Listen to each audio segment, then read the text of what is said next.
Por acaso você já se perguntou se seria possível morrer de tanto rir? Tem uma anedota de um filósofo da Grécia Antiga chamado Crícipo que conta a lenda: num dia após ter bebido muito vinho, ele contou uma piada e morreu de tanto rir da própria piada. Quase como aquele seu tio numa festa de Natal em família. Bruno, você quer cuscuz? Só se for pra comer carmão. E se eu te dissesse que algo similar pode sim estar acontecendo com você nesse exato momento, mas não da forma que você imagina?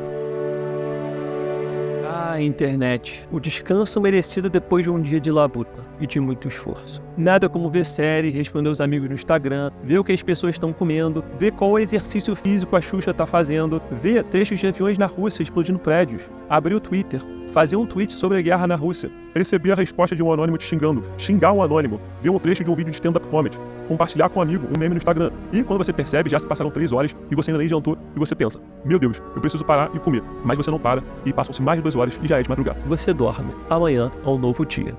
E o dia seguinte é similar ao dia anterior e a tantos outros que antes vieram. Conectou?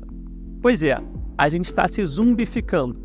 A gente está perdendo nossa capacidade de reflexão e autocrítica, perdendo a capacidade de sentir tédio, se desconectando de nós mesmos e, consequentemente, perdendo a oportunidade de refletir sobre a nossa vida, sobre o mundo, sobre o que queremos fazer e ficando cada vez mais passivos, perdidos, tristes e ansiosos.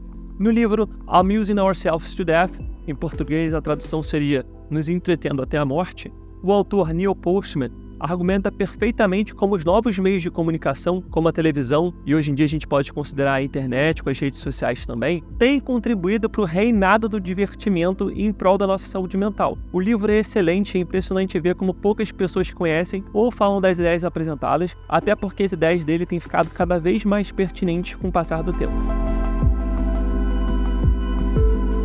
Tudo em nosso passado nos preparou para conhecer e resistir uma prisão quando os portões começam a se fechar ao nosso redor. Mas, e se não houver gritos de angústias para serem ouvidos? Quem está preparado para pegar em armas para lutar contra um mar de diversões? O livro do George Orwell, 1984, e O Admirável Mundo Novo, do Aldous Huxley, são livros que falam sobre diferentes formas de opressão. O Orwell acreditava que a tirania surgiria de uma sociedade controlada pelo Estado, ou por um grupo seleto de pessoas, o chamado Big Brother, que estaria controlando a todo momento o que poderia ou não ser dito e feito, controlando a disseminação de informação e a liberdade individual. Inclusive, essa ideia do Big Brother foi a inspiração para o nosso programa de televisão, o BBB. Vamos espiar como nunca! Big Brother Brasil! E essa ideia, essa questão do Big Brother, aconteceu ao longo da história em diversos momentos, em diferentes sociedades, como continua acontecendo. Por outro lado, o Huxley argumentava que a tirania surgiria não de um controle excessivo, mas de uma sociedade onde as pessoas não se importam com a política e a verdade e estão mais interessadas em se divertir e se entreter. Hoje em dia, a juventude e o jovem, geralmente o jovem não tá nem aí pra política, porque o jovem tem na cabeça que ele vai transcender, ele não pensa muito no futuro dele. A hora que a pessoa tem que viver e sobreviver sozinha, aí ela começa a dar... A política já faz parte da vida dela. Onde não há necessidade de repressão ativa, porque as pessoas participam ativamente da própria repressão, adotando e incorporando com prazer as dinâmicas de certas tecnologias que drenam a nossa capacidade reflexiva. Enquanto o Orwell temia uma distopia em que a sociedade seria controlada externamente por outros, e essa era a ideia que a gente mais temia achando que iria acontecer, o Huxley temia uma sociedade em que as pessoas estariam tão anestesiadas, tão alienadas, que participariam felizes da sua própria opressão. E adivinha, essa ideia do Huxley é justamente o que a gente está vivendo hoje, em que a gente ama e endeusa aquilo que está destruindo a gente. O Postman escreve: o que Orwell temia eram aqueles que proibiriam os livros. O que Huxley temia era que não haveria razão para proibir um livro, pois não haveria ninguém que quisesse ler um. Orwell temia que a verdade fosse escondida de nós. Huxley temia que a verdade fosse afogada em um mar de irrelevância.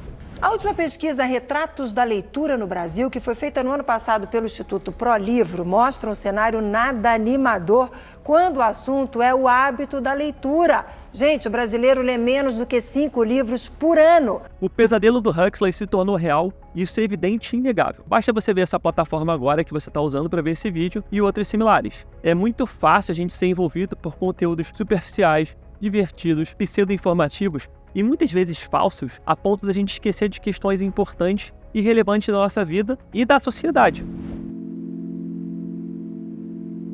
E por que será que esse pesadelo virou realidade? A gente sabe que com o passar dos anos, a gente tem ficado cada vez mais distraído, conseguido cada vez menos reter nossa atenção em uma leitura, por exemplo, isso quando a gente consegue ler, e constantemente buscando se livrar do tédio e pegando o celular para poder se entreter com alguma coisa. A televisão, a internet, as mídias sociais nos tornaram especialistas em buscar o prazer imediato. O design delas leva necessariamente ao reinado do entretenimento, que se expande até para outras áreas que não tinham costume de ser tratadas de forma divertida. Isso acontece porque o meio pelo qual a informação é transmitida molda não só a forma da transmissão da informação, mas também o conteúdo e significado da informação. Toda forma de comunicação pressupõe um meio para se comunicar. Sinal de fumaça, apesar de não ser uma linguagem, é uma forma de comunicação moldada pela fumaça. Por ser uma comunicação lenta e simples, é difícil transmitir informações complexas em alta velocidade por meio deles. Você não poderia, com sinais de fumaça, discutir Nietzsche, física quântica, ou fofocar se o Gugu tinha ou não um companheiro e se ele merece ou não parte da herança. Quem gosta do programa do Gugu? Tá vendo, Gugu? Tá vendo só? Há não muitos anos atrás, a principal forma de comunicação era a escrita, seja com jornais, revistas ou livros. E a escrita é composta por sentenças com proposições que podem ser tratadas como verdadeiras ou falsas. A estrutura da escrita tem que ser coesa, com cada parágrafo se conectando com os outros e com uma linha de raciocínio por trás. Isso facilita do leitor identificar algum problema com o raciocínio ou identificar que uma frase seja falsa. Por outro lado, a televisão, as redes sociais e os canais de streaming são feitos predominantemente de imagens e hoje são o nosso principal meio de comunicação. Diferentemente da escrita, a imagem em si não faz proposições discutíveis, não faz comentários extensos e inequívocos, não oferece afirmações para refutar e, portanto, não é refutável. Isso significa que nós somos expostos a ideias sem ter ferramentas para questioná-las ou contestá-las, deixando a gente cada vez mais vulnerável a receber e absorver qualquer tipo de informação. Por exemplo, essa imagem, ela é refutável? Ela está te dizendo algo que é verdadeiro ou falso? E esse vídeo? Não, eles simplesmente são. Embora algumas vezes as imagens contenham áudios com frases que fornecem informações adicionais, ele geralmente é secundário à imagem. Em geral, as informações são apresentadas sem contexto ou explicação. Isso significa que nos poucos casos onde o contexto é apresentado, é fornecido, muitas vezes não entendemos a história por trás da informação ou as implicações das informações que a gente recebe. Além disso, o conteúdo apresentado é fragmentado e rápido, passando de um para o outro sem a necessidade de conexão. É por isso que a gente consegue, por exemplo, hoje, ver um noticiário de televisão em que em 20 minutos você consegue ver 20 informações totalmente diferentes, desde um bicho preguiça que foi salvo no zoológico até os atentados nas creches onde várias crianças foram mortas. Isso explica a ascendência do Reels e do TikTok, em que todo vídeo é completamente desconectado do outro. Em 5 minutos você vê 100 coisas totalmente diferentes e que não geraram nada em você a não ser entretenimento. Todo tipo de conteúdo está aqui e completamente desconectado um do outro. Nesse mar de infinita desconexão e fragmentação, o conteúdo sério e importante muitas vezes é apresentado de forma prévia e superficial e é facilmente perdido em meio a uma infinidade de outros conteúdos irrelevantes. A falta de conexão entre as informações faz com que seja difícil para a gente, o usuário, se envolver em análises profundas e significativas de questões complexas e, mesmo quando isso ocorre, por mais completo, por mais analítico, ele frequentemente é ofuscado por outros vídeos logo em seguida.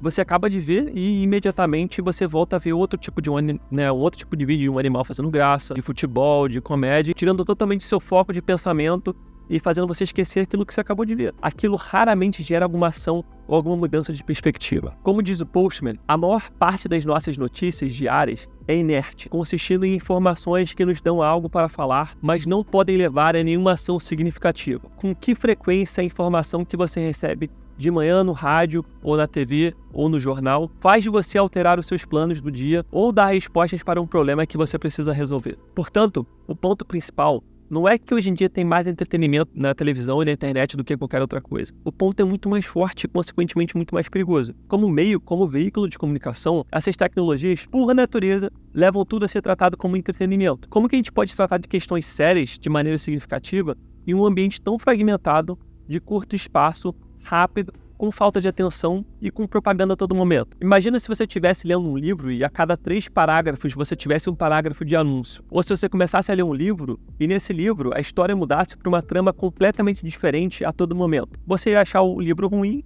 e não ia querer mais ler, não ia conseguir dar sentido para ele. Mas com esses meios de comunicação, a gente consegue, a gente gosta, isso faz parte, a gente já entendeu e já absorve de fato a realidade assim. Isso leva a uma desorientação da vida cotidiana, da realidade e uma perda de significado da própria vida, porque a gente não consegue dar sentido a ela, a realidade.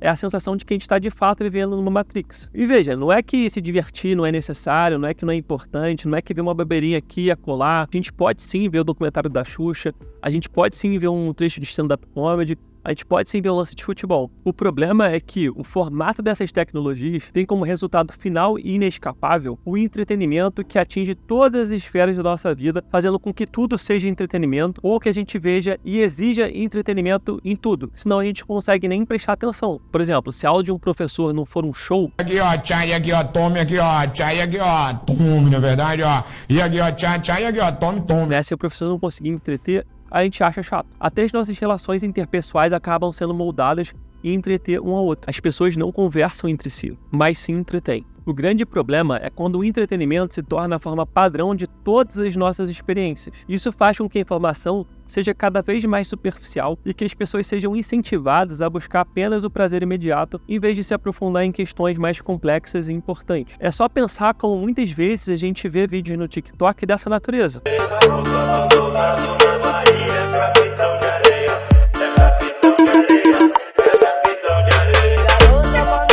Essa informação é apresentada da forma que eu falei, rápida, secundária à pessoa que está ali dançando. A informação não tem contexto, não tem na maior parte das vezes a referência da informação. Muitas vezes a informação está errada e você não vai nem saber por quê, porque você não vai ficar caçando as referências e estudos científicos que possam ou não comprovar aquela informação. E dessa forma a informação acaba perdendo a sua relevância, ela se torna irrelevante.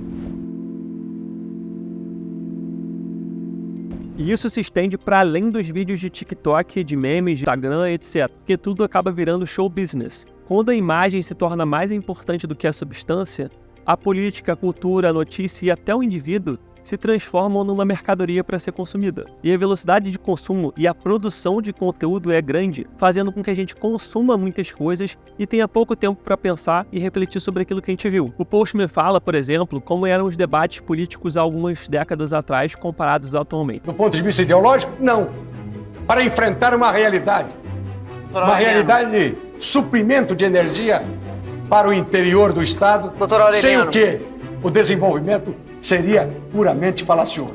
Antigamente, os debates políticos eram focados principalmente na troca de ideias e informações. Eram assuntos formais e sérios, destinados a informar e educar o público sobre questões políticas importantes. As pessoas iam para a praça e viam os dois candidatos conversarem e discutirem ideias durante literalmente várias horas, sem nem levantar direito, sem se distrair tanto, porque também não tinha nem celular, né? E ficavam o dia inteiro, muitas vezes, assistindo o debate. Em contraste, os debates políticos de hoje são frequentemente mais focados no valor do entretenimento e na lacração, se fazendo valer a todo momento a apelos emocionais e desvalorização do adversário, inclusive até mesmo com xingamentos. Fala, Lula, vem cá, fala aqui. Vai na minha frente, fala aqui. Olha pra minha cara e fala. Vê se você fala pro povo. Nós ampliamos, Lula. Fica aqui, rapaz.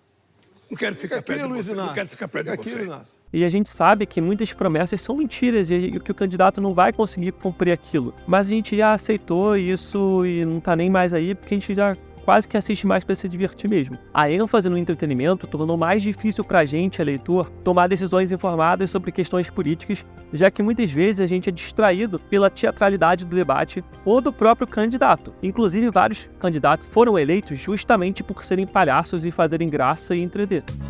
Joel! O Tiriri!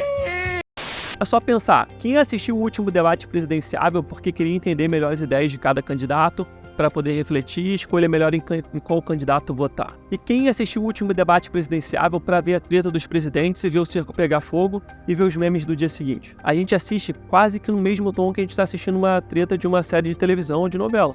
Tudo isso reforça que a forma pela qual elas são feitas, todas essas características, levam ao entretenimento. Até casos graves, como a CPI da pandemia ou casos de homicídios, são noticiados como uma forma de uma série ou uma novela. Pensa até o caso da Susana von Richthofen ou esse último caso mais famoso que voltou à tona aí, da Daniela Pérez, que inclusive até ganharam de fato documentários e séries.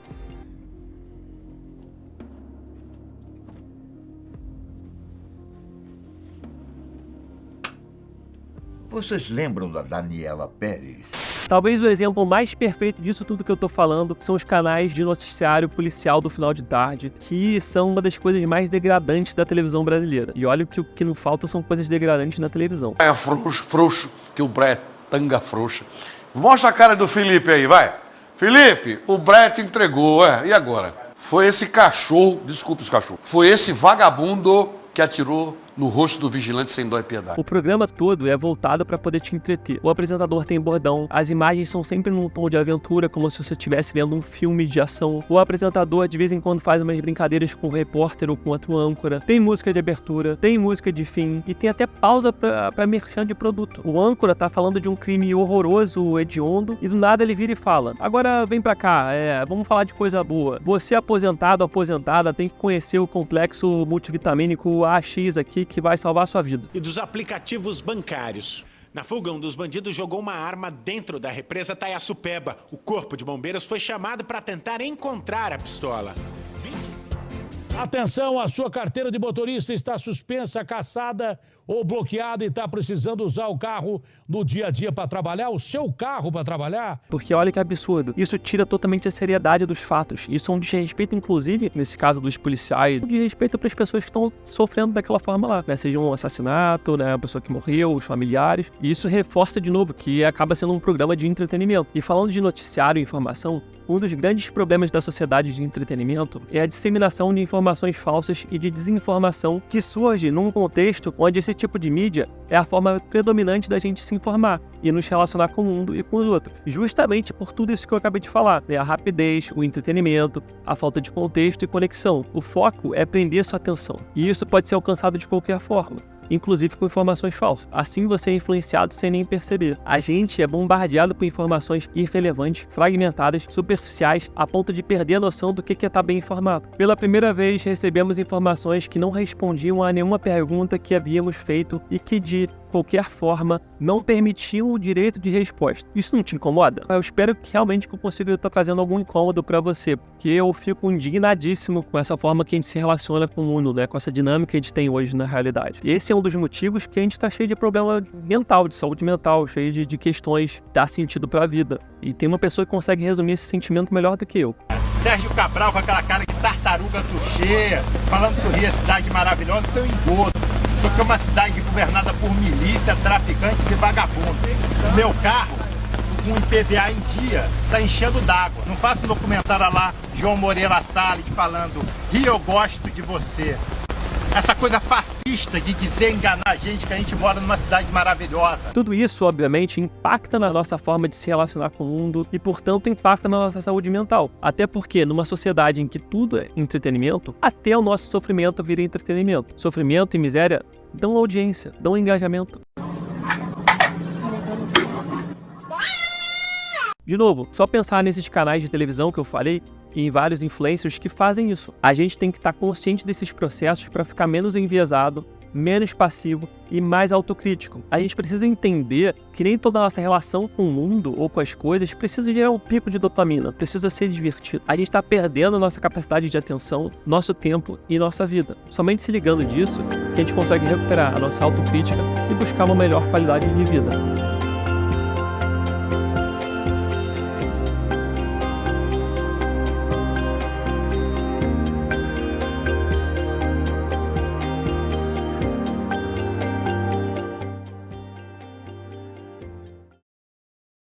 E você aí? Me diz o que pensa disso tudo aí nos comentários.